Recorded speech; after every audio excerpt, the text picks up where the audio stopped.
Welcome to the first of the School of Transnational Law's New Law and Sustainability Colloquium, which will be a series of virtual events examining current questions and developments in the broad nexus of law and sustainability. So topics such as the global response to climate change, such as the protection of the biodiversity of the high seas. And we'll be hearing from some of the leading scholars and practitioners of environmental law, but also more broadly than that, law and sustainability. My name is Stephen Minas. I'm a member of the faculty at the School of Transnational Law at Peking University, and I'm delighted to welcome everybody who is joining us for this first event. And in particular, to welcome our first speaker, Christoph Schwarter, who is the Executive Director of Legal Response International, LRI, which is a London-based charity that provides free legal advice to developing countries, to civil society stakeholders in the context of the United Nations climate negotiations. And indeed, Christoph is here today to talk to us on the topic of international climate law and negotiations in the times of COVID-19. Now, after Christoph's presentation, he's very kindly agreed to answer some questions. So if you do have questions during the presentation, please write them into the chat box and we will try to address them afterwards.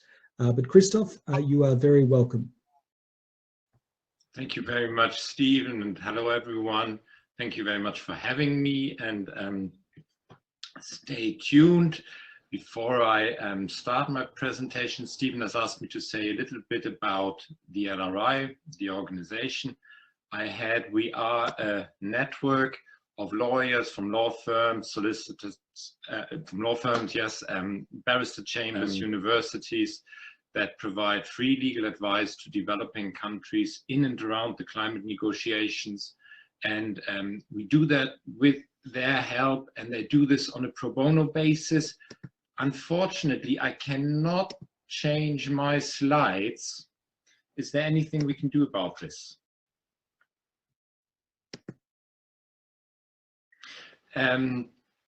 Yes, I'm hoping that while Christoph is speaking, our colleagues at the law office will be assisting with the slides. Thank you.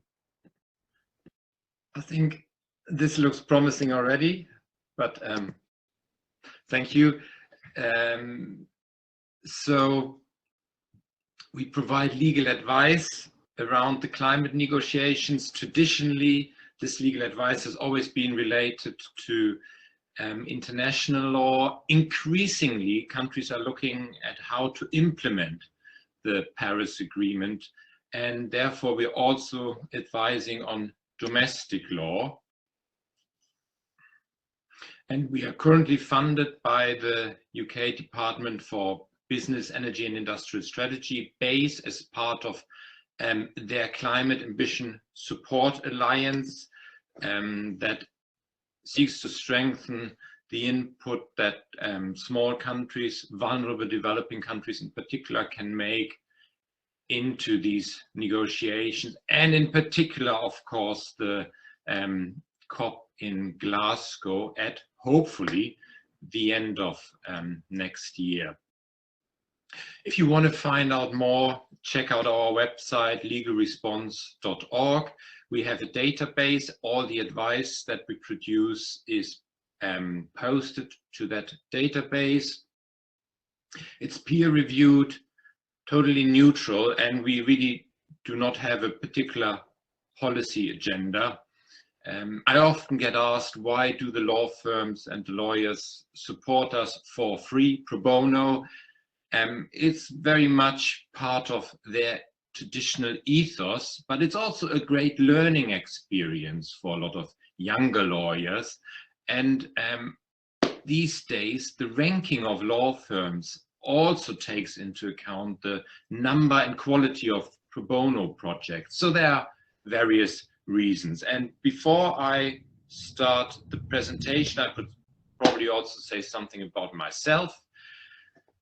I qualified to practice at the bar in Germany, but found almost immediately a job in the UN system, so never looked back, but soon realized after about 6 or 7 years I wasn't really civil service material, so I then moved into the so-called third sector, the NGO sector, and have been working on international environmental law with different hats for probably the last 25 years.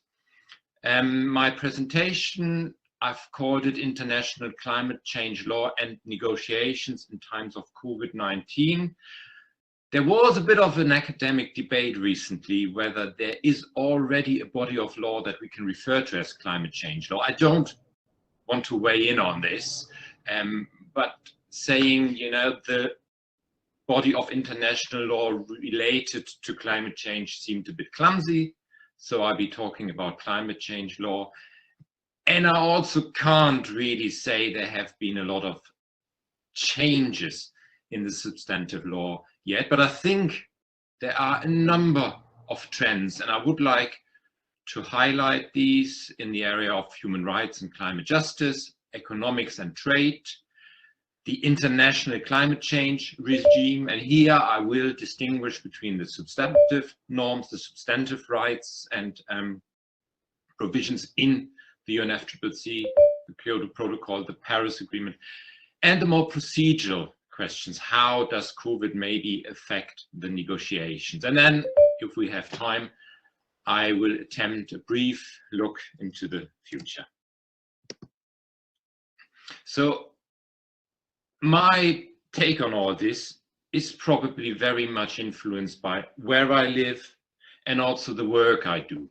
So I think your perceptions might be sometimes very different, but I think we can all agree that COVID-19 has had significant impacts on our civil liberties, political rights, the right to assembly, the right to go out, and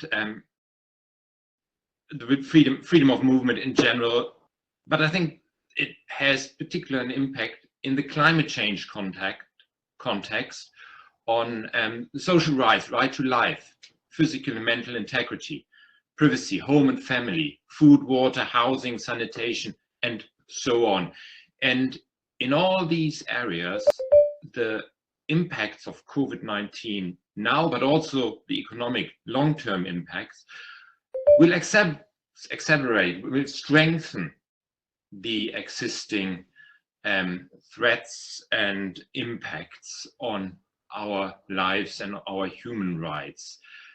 But there are also very many different local responses, and I think that human nature is resilient, and there are groups and communities everywhere who get together and, you know, find their own ways of addressing these challenges.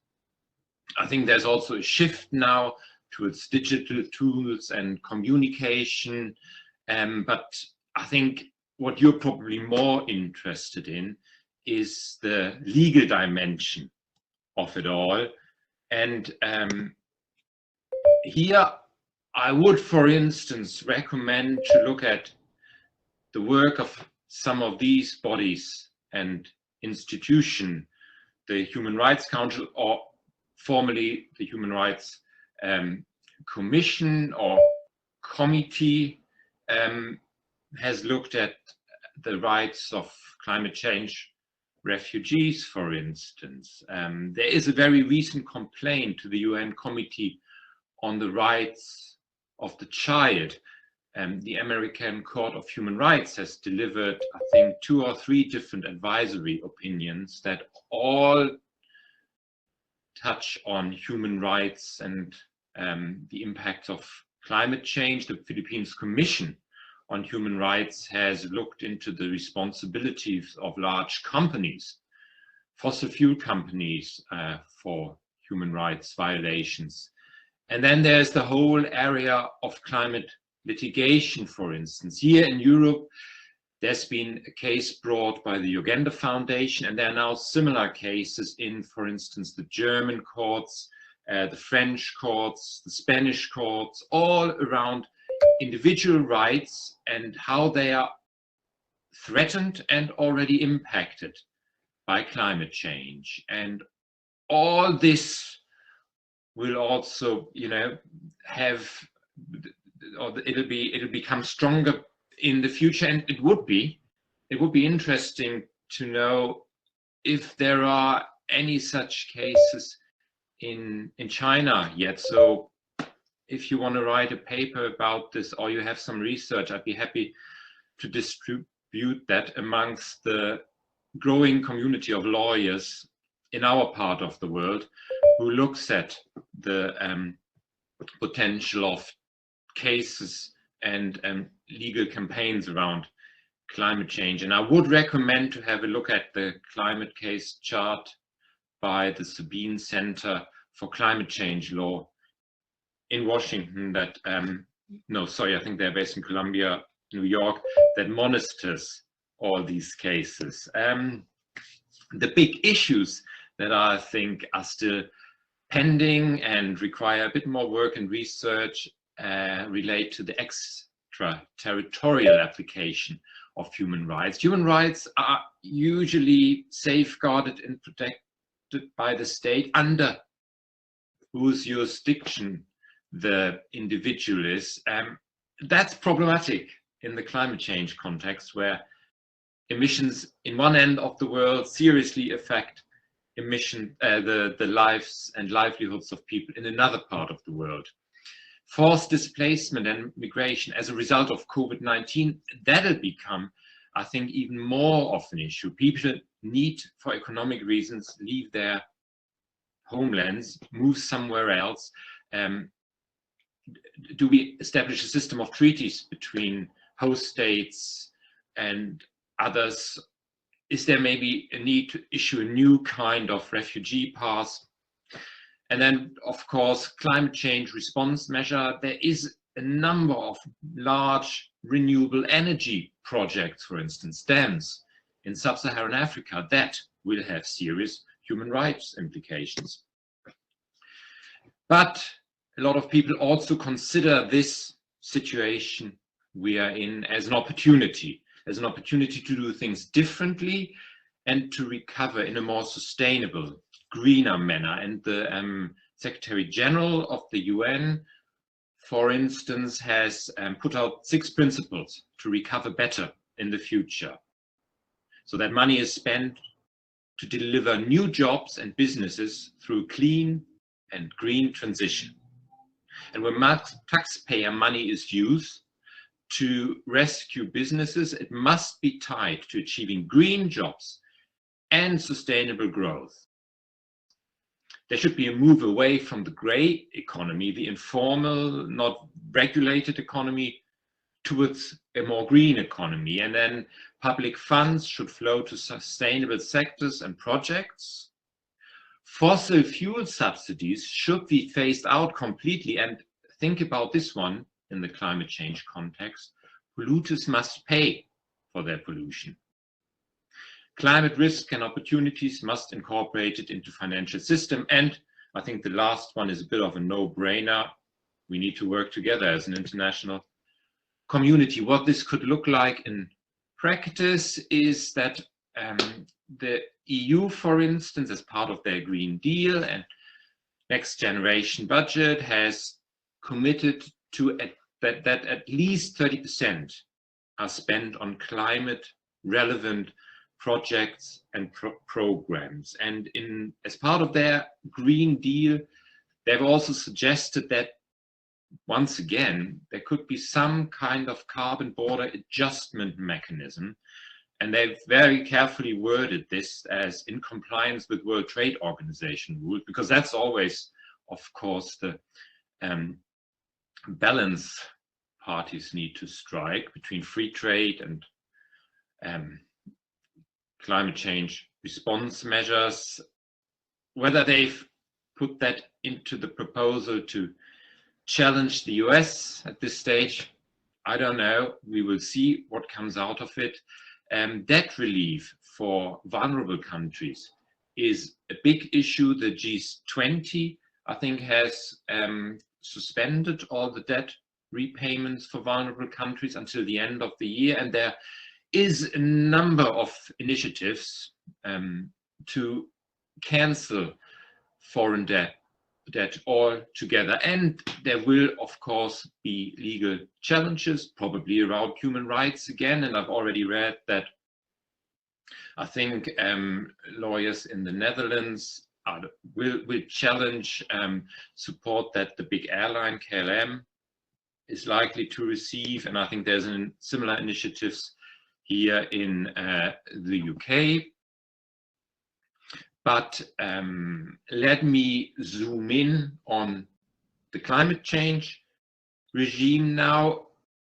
Here, I think it's important to remember that, of course, we have the UN Framework Convention on Climate Change with a specific mandate to address climate change, but there are also many other international fora where climate change is a big issue. And to mention just a few, the big announcements are now often made in the UN General Assembly, and the Security Council, I think, has two or three times met now in order to look at climate change as a potential threat to peace and security.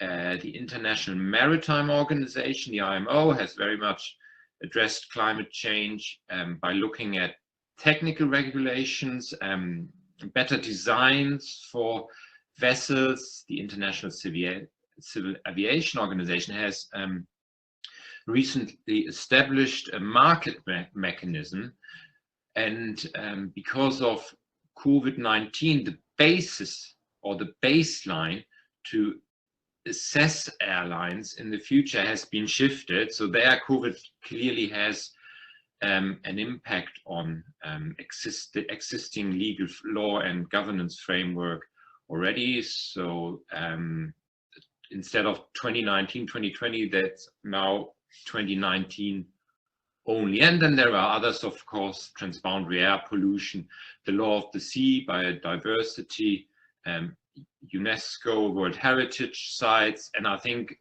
you will probably cover a lot of these issues as part of this lecture series. But to move on to the UNFCCC in particular, it was adopted in 1992, along with other Rio conventions, entered into force in 1994. It's actually quite a short, readable convention, unlike, for instance, the Law of the Sea Convention, which has, I think, over 300 articles, 2 annexes. The convention, the UNFCCC convention, is very much a framework convention, and parties soon realized that without specific targets, very little would happen. So they adopted the Kyoto Protocol, which has specific targets for the early industrialized Annex I countries. The Kyoto Protocol had a first commitment period for these countries until 2012, and then there is, or was supposed to be, a second one, 2013 to 2020. That was determined as part of the Doha amendments, so-called second commitment period adopted. But until very recently, I mean, in fact, until now, these amendments have not entered into force. This will happen pretty much on the last day of the year, because it takes 90 days for these for the amendments to enter into force. Once 144 states have ratified the amendment. So you can look all this up in the relevant texts. The Paris Agreement was subsequently adopted in 2015, and it entered into force in 2016, the withdrawal of the US became possible after exactly 3 years. They did this, and the withdrawal has entered into effect today. This is also all specified in the agreement, and I would really recommend to have a look at it. We, my organization, under the ECBI, European Capacity Building Initiative umbrella, published a little pocket guide. You can download that. And what is probably important to know about the Paris Agreement is it's, of course, a formally binding international treaty. Initially, the idea was to cover all areas addressed under the UNFCCC, under the guiding convention, in an equitable manner. So not just mitigation, not just the reduction and control of emissions, but also adaptation, technology transfer, capacity building, and so forth. The convention does it, but it's very much focused on. And to date, the international community has very much focused on limiting the global average temperature to well below 2 degrees, and to pursue efforts to stay towards 1.5 degrees Celsius. But there are also 2 other goals spelled out in the provision: to strengthen the ability to adapt to the adverse impacts of climate change and become more climate resilient, and making finance flows consistent with the pathway towards low greenhouse gas emission and climate resilient development. And here in C, I think it's clear that we're supposed to move away from fossil fuel energy and invest in low carbon growth, for instance, and sustainable development. But there's also an element that says, because of the history of that provision and the fact that it says global response, that I think makes it very clear that it also has to be a shift of investment from the global north to the global south. And these are just a few images from the negotiations. This is the regular meeting place in Bonn. Here, that's a meeting in Vienna when 190 parties-ish started reading through the text on, or the first iteration of the text on the Paris Agreement.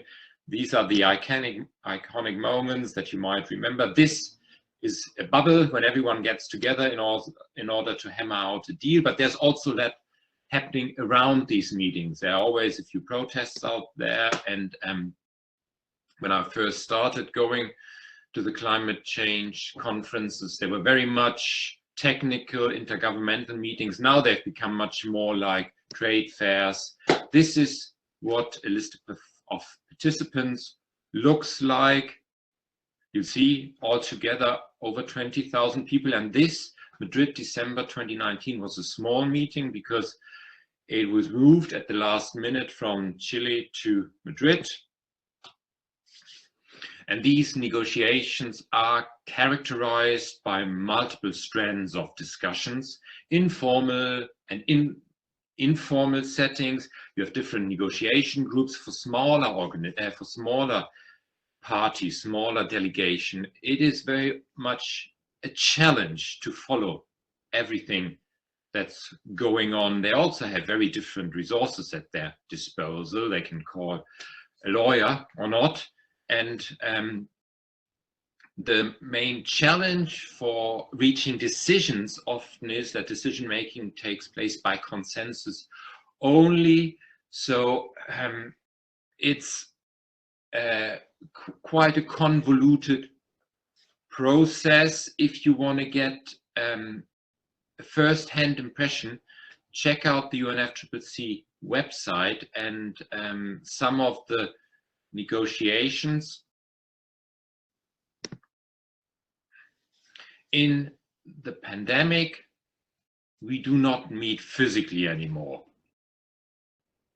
that's obviously changed.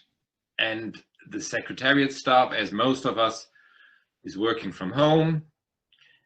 Or the technical meetings of committees, the WIM, the legal expert, the technical experts, they still meet, but it's all virtual. And the other meetings, you know, consultations, coordinations, this all happens in the virtual space, which can be a big problem for instance, some of the African delegates who have to rent a hotel room in order to get proper Wi-Fi for the day. But it's all just informal negotiations. The decision clearly is that there can be no formal negotiations and no decisions. So that has to wait until next year, when there's hopefully a meeting in Bonn again of the subsidiary bodies, and then one at the end of the year in Glasgow.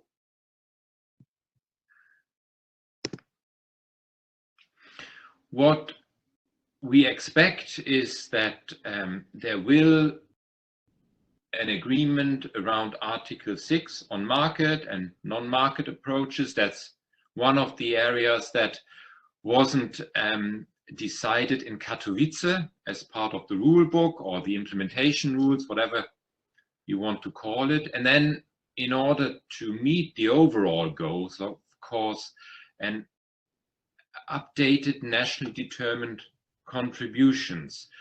Parties are expected to do this in 2020. Very few have done so far. So we are looking forward to next year.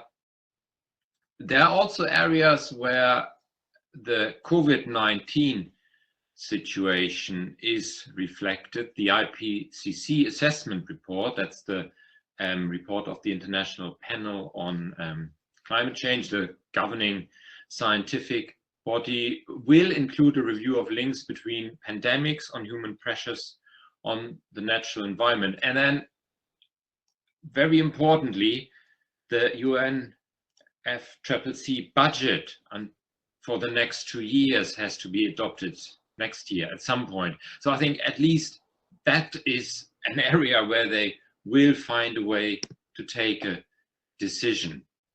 So what are the not so obvious things to expect? Well, difficult to say. I think as a result of the whole COVID-19 pandemic, we might see completely different dynamics in the conferences, and there might be slightly different alliances. I think, frankly, your guess is as good as mine. I think there'll be more pressure from outside on the negotiation process. And that's also, I think, a result of the many legal campaigns. Question mark behind my point on US participation. You know, I was all prepared to say how a new US government might come into the fold again. It's pretty straightforward. They have to ratify the convention, and then the Paris Agreement, and then it takes 30 days to take effect. But you know, the US have often stayed outside international agreements, and although Biden has, I think, very clearly said that he will rejoin the Paris Agreement, I don't really know enough about American politics to say whether that'll also happen. And I think it's been a bit of a mistake in the past to always bend over backwards in order to accommodate the US. So it might also be that they, you know, decide on joining in another way, or we'll see. I think overall, the jury is still out there whether, as a result of the COVID-19 pandemic, we'll see significant emission reductions, or maybe or not, then, but what's already certain is that a lot of the scientific information we need the collection of that information will be delayed as a result of the pandemic. And I also wonder if, as a result of the pandemic and the increased use of modern media, there'll be a different way of decision making. For instance, to date, the rules of procedure in the UNFCCC process have not been adopted, and that's because parties could not agree on whether there should be voting or not. And I think that's probably very much the basis to create a more modern, maybe partially web-based process of decision-making. I've suggested to our friends, as part of training workshops and capacity building work that we do in some developing countries, to adopt a bit more of a light contact approach. And for those with a background or a bit of experience in martial arts, I'm not talking about light contact and sparring between the US and others. It really is just an attempt to maybe move some of the debates that could take place virtually quite easily out of the final decision-making process, and then maybe have just one day of focused meetings, with masks and all that, to finally come to the conclusions and hammer out the final text. But I think that will be a complete change in culture, and I do not know whether that'll actually be possible. But I wanted to show Stephen in particular that I'm also, although I'm a practitioner and I go to all these meetings and produce my legal advice, I also read academic literature. And recently I found this article, interestingly published in 2018, that highlights all the various international challenges and threats the international community is facing across borders. And it is diseases and pandemics, greenhouse gas emissions. I've talked about this now, but there are so many others. Forests and other ecosystems, migratory species that move from one jurisdiction to another, rivers, oceans, of course, air and water pollution. And you'll be talking about many of these issues as part of the lecture series. But then there's also organized crime, trafficking, smuggling, and so on. Of course, financial flows, currencies, trading, offshore companies. And, of course, intolerance, prejudice, racism, sexism, sugar. And these are ultimately the issues that led our forefathers and mothers to, after the Second World War, to create the UN and an international governance system that they thought might at some point have a standing army and turn into a bit of a world government. But I think, unfortunately, this pandemic has really shown us how far away we are, and that where there should have been strong international leadership and joint decision making, everyone's been doing his or their, probably his mostly, their own thing. And I'm not, I think that's maybe the big lesson to be learned for the future. There are attempts now to reform the WHO, the World Health Organization, but I think countries also need to look at the Security Council and reform of the whole UN system in order to be prepared and ready to deal with these international challenges. And if you want to get an idea about the notion behind the UN and why and what it is there to achieve and how it can maybe help us in the future to create a better world, have a look at that video. The UN has just turned 75. I don't think anyone's really been celebrating this, but you get this warm, fuzzy feeling when you look at the video. Thank you very much.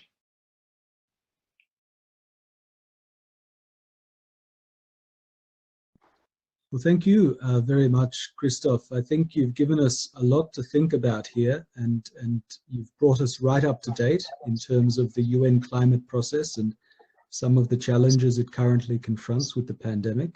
But you've also given us a broader framework to think about that often very technical UN process in the broader context of all of the bodies and all of the fora which are relevant to work on climate change.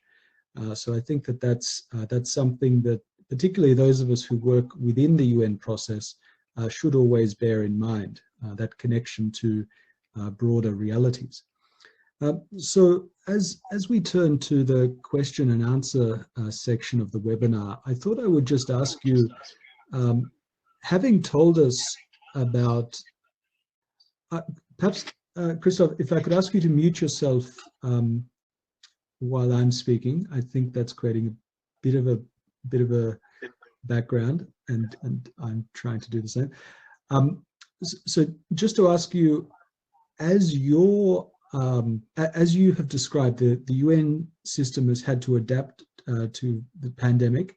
How has the work of the Legal Response Initiative, Legal Response International, changed this year? How have the demands on your work and how you've been responding to that change? I think that would be very interesting for our viewers to know.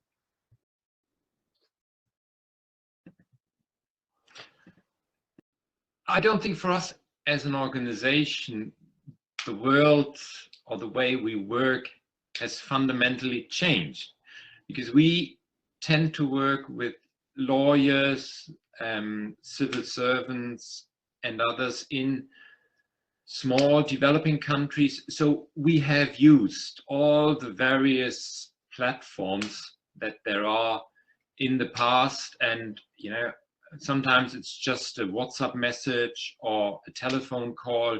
So I think in a way we might have benefited from people's willingness to go virtual now, because I don't really want to fly around the globe all the time.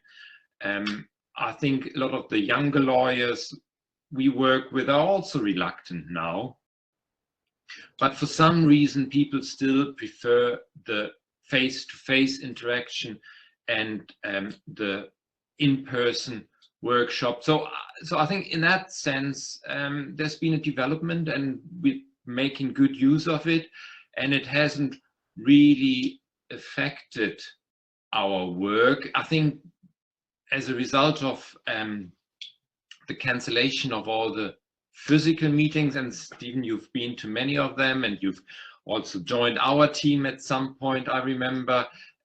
You know how important these physical or these personal exchanges are, and I think for a lot of civil servants in high positions, it's also sometimes a little challenging to say, actually, I didn't quite understand this particular interpretation, or can you advise me on how we should be doing this nationally? So there, I think a little bit of interaction is missing, and I think we're just human. We need that kind of interaction.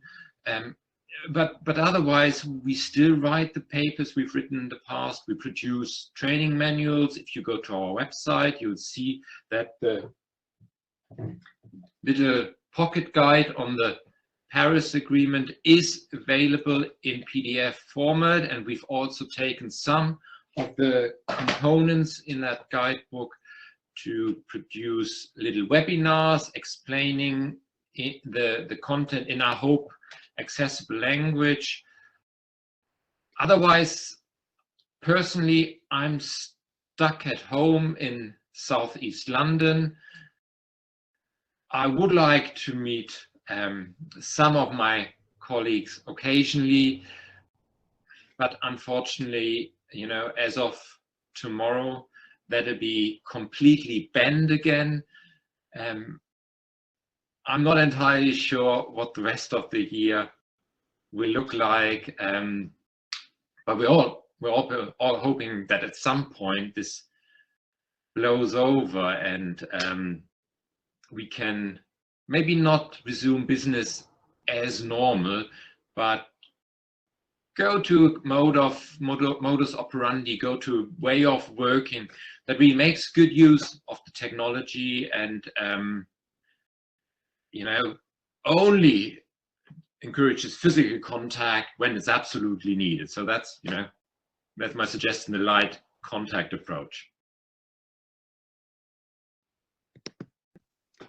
Yes, and just as I respond to that, I would like to invite anyone who does have questions to write them in to the chat box, including the public discussion box, which I can also see, and we'll be happy to take questions. But just in terms of the virtual way of work that has been forced upon us this year, I think it's interesting what you say about how LRI's work has continued essentially unchanged.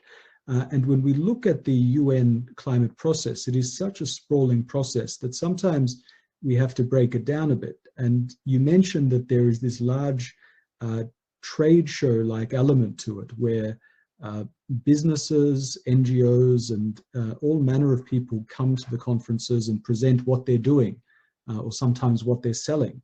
And then there is the work of the bodies, the committees, which have been created under the conference of parties, and that continues. And then there is the actual negotiations. So if the question becomes, what is robust to a transition to virtual or hybrid, and what absolutely has to be done in person?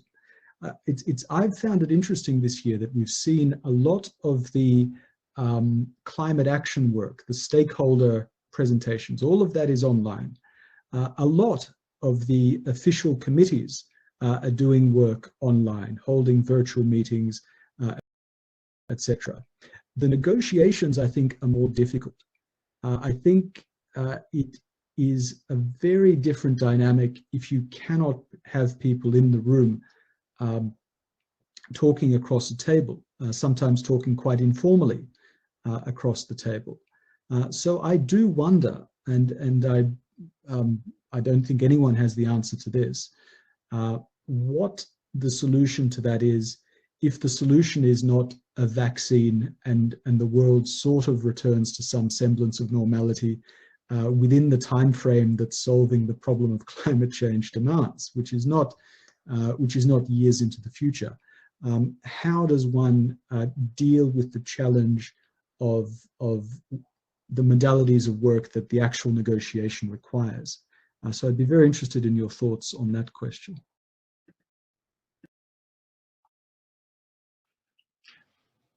Well, I think the fundamental problem here really is that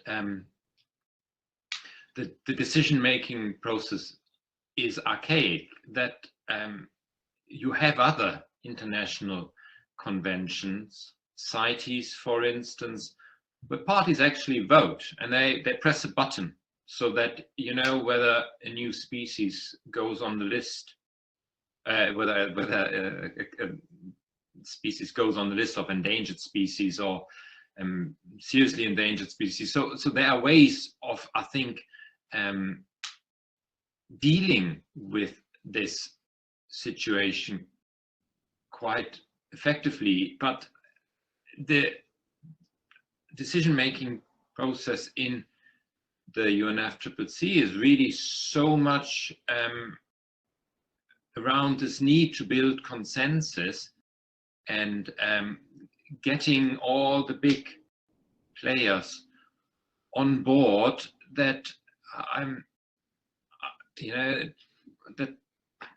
I think unless you introduce and finally adopt rules of procedures that allow for majority decisions, where you don't actually then, you don't need to bend over backwards again to accommodate somebody's specific needs, but you just take a vote and then run with it.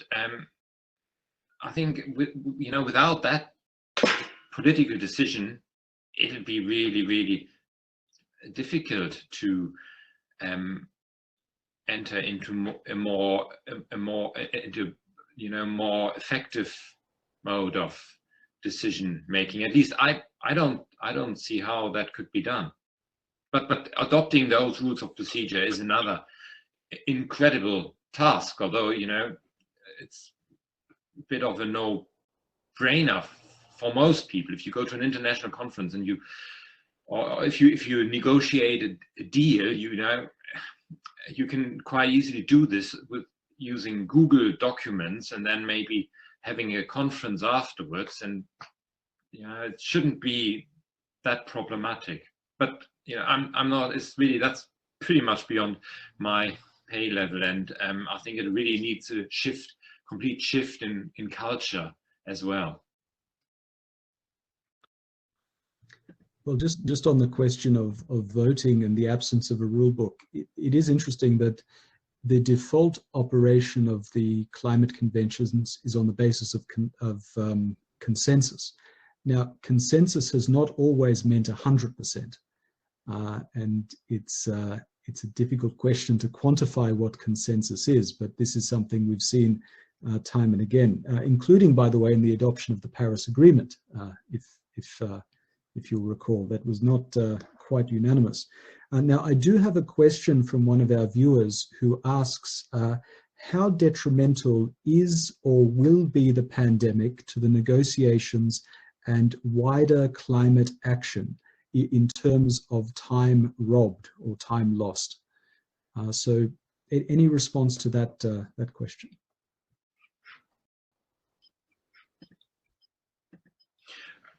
I think it depends, and I think I have mentioned a few examples where, for instance, the introduction of the trading scheme of the International Civil Aviation Authority, where it's detrimental and where it has negative impacts. I think the jury, we still don't know what impact it'll have on the new NDCs that countries have to submit.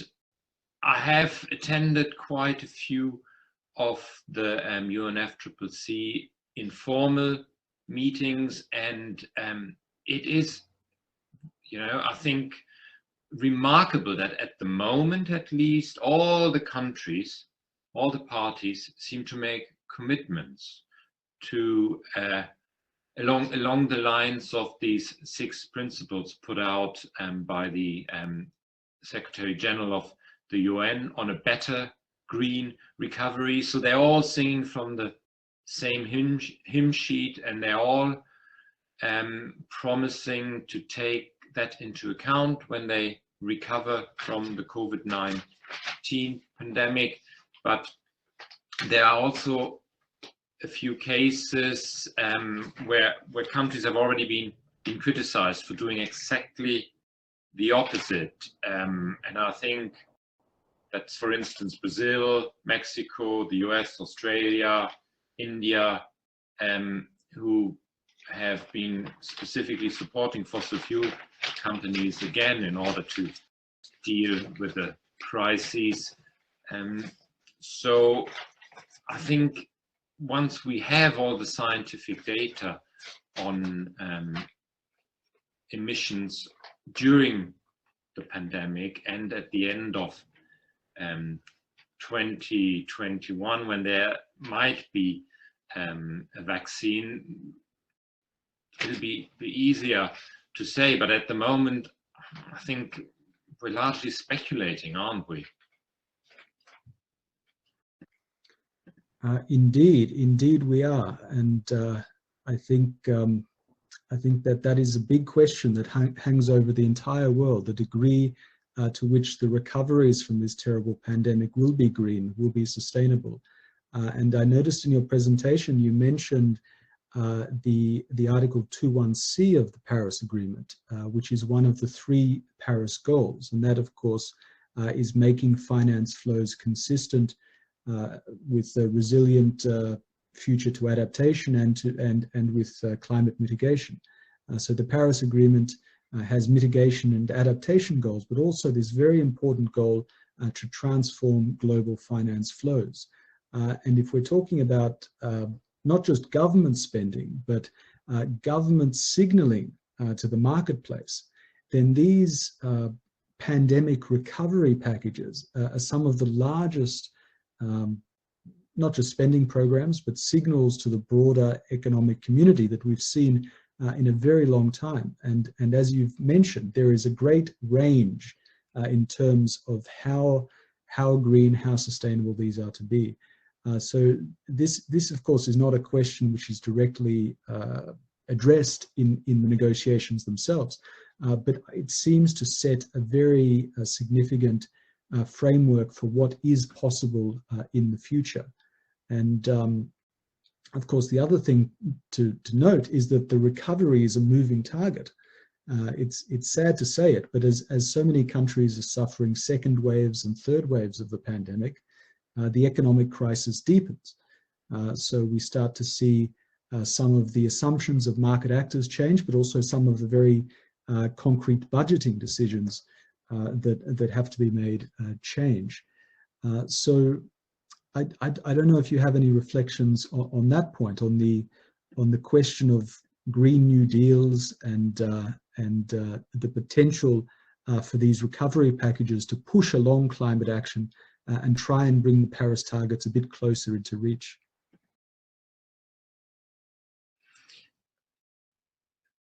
I think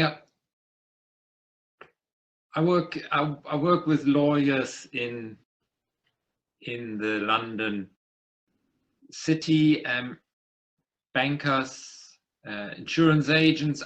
I think you'll find that when you talk to them, and you might have made the same experience, there is an appetite to talk about green finance and to talk about how to change financial flows, and also to allow countries in the South to develop, to eradicate poverty, but at the same time to leapfrog certain development stages. So, you know, rather than to build another high-speed rail somewhere in the UK or Germany, it should maybe be a high-speed link between Addis, Nairobi, you know. But I think the governments are also, they need to create the regulatory framework, maybe, to make it more appealing, more attractive to invest in the South. And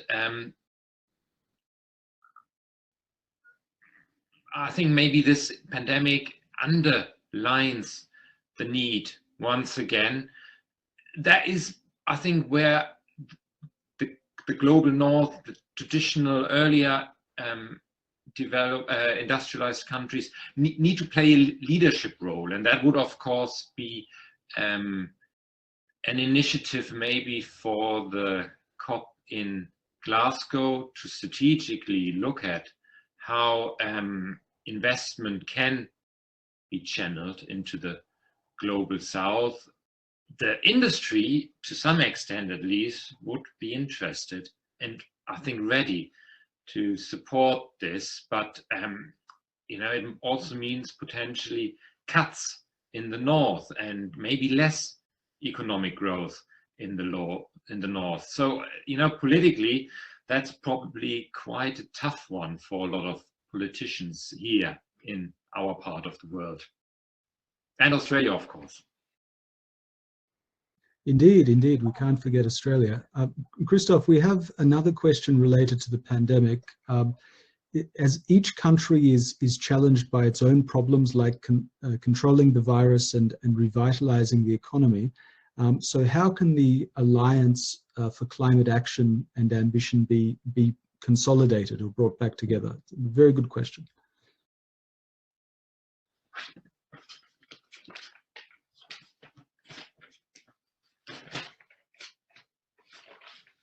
I'm not a natural campaigner, but I think that's probably exactly what is needed at the moment. And I have heard from friends in smaller countries in the South about all the initiatives around producing masks, cleaning the environment, you know, already respond jointly to the challenges by COVID and climate change. How we can do this maybe on a larger scale as civil society.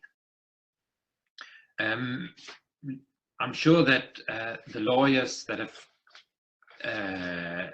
challenged mitigation commitments in industrialized countries based on human rights obligations could do the same around the recovery and hold governments accountable if and when they fail to take into account the need to be more sustainable and the need to take climate action in conjunction with responses to COVID-19. How we create that global mindset, maybe. You know, my response to that really is along the last two slides. I mean, it is a global world. We cannot build borders and make borders the dominant factor in international decision making. The fewer borders, the better. And then, you know, people can maybe move freely, a bit more than they used to. And, you know, we can collectively respond flexibly to the different challenges.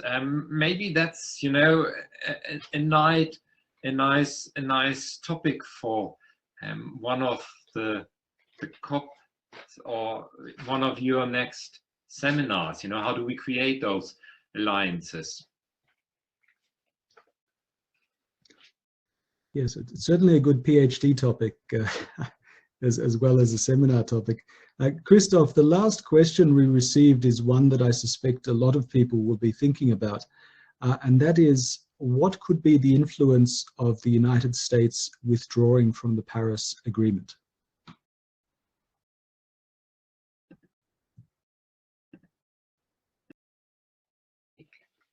They have withdrawn.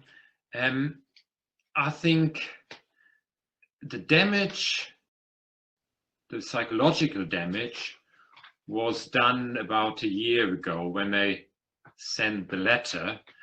I think a lot of people are also looking at this as an opportunity to create maybe a more stringent and robust international framework to address climate change. But you know, as of today, they're out of it. And if it stays like this, and if the new if there is a new Biden administration, if they then join again after he takes office, and he promised to make that one of his first acts in office, then I think we might be back in a situation where everyone's trying to accommodate the US, but if it stays as it seems, as it is at the moment, and they're out of it, then I think you know, there'd be leadership from other countries, and there might be new constellations. And I think, for instance, at some point, if we're really lucky, the EU might decide to take up arms against the US. I mean, that's of course a massive exaggeration, and put in place something like a border carbon adjustment process, that if countries that produce goods without taking into consideration the long-term impacts on the climate, then they also need to pay for that extra.